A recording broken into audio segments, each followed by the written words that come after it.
Happy greetings to you all, my dear friends.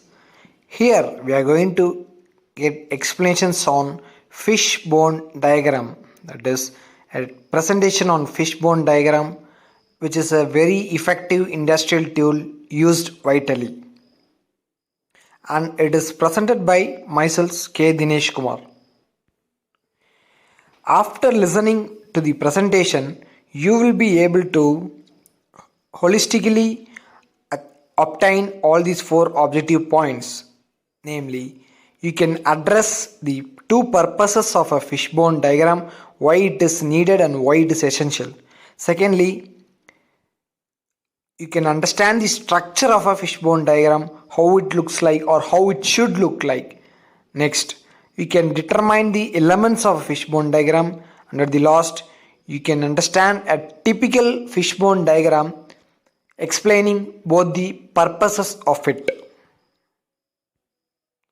Yes, this is the typical generic structure of a fishbone diagram. The two major purposes of fishbone diagram are to explain about the objective and the parameters that is going to support to attain that objective. This is the first purpose. The second purpose is determine the root causes for all the problem definition. Determine all the root causes for the problem definition that is defined.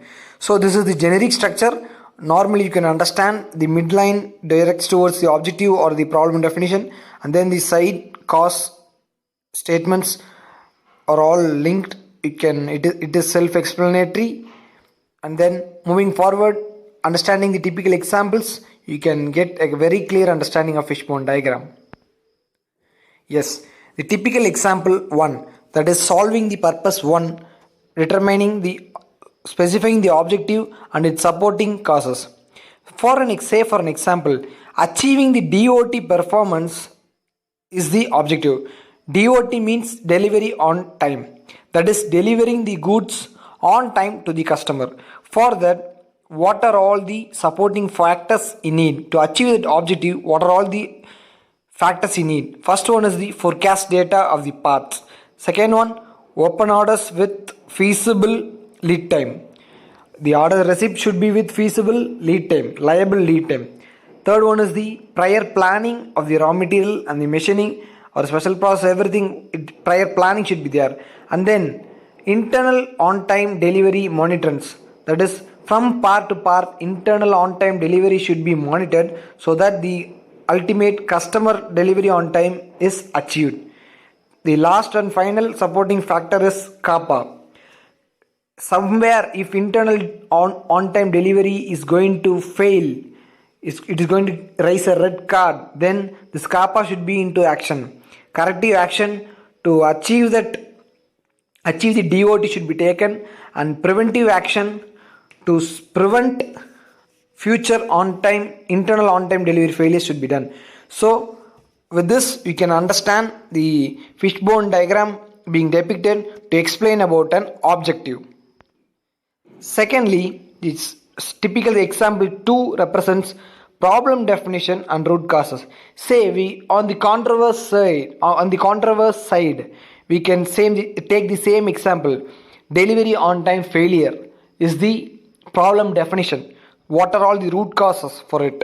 Initially, short lead time orders, that is lower lead time, which is highly impossible.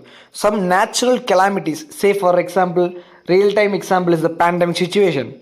And then improper planning can lead to DOT failure, and then the internal OTD failure, and varying inappropriate demand of the customer can also lead to delivery on time failure. Likewise, you can depict any of the problem definition and write the root causes, saying namely cause and effect diagram. So this is a simple example to depict the functionality of fishbone diagram. You can analogically link with any of the technical objectives or the technical problem definitions and can define this diagram structure. After the structure, you will get a clear view and you can solve each and every problem, and then ultimately you can achieve your objective. This is the vitally used industrial tool to determine objectives and to tackle problem definitions. Thanks for listening. Please do share and subscribe my channel. Give your comments or queries about the video presentation. Let us all learn together and rise upwards. Thank you friends. Thank you.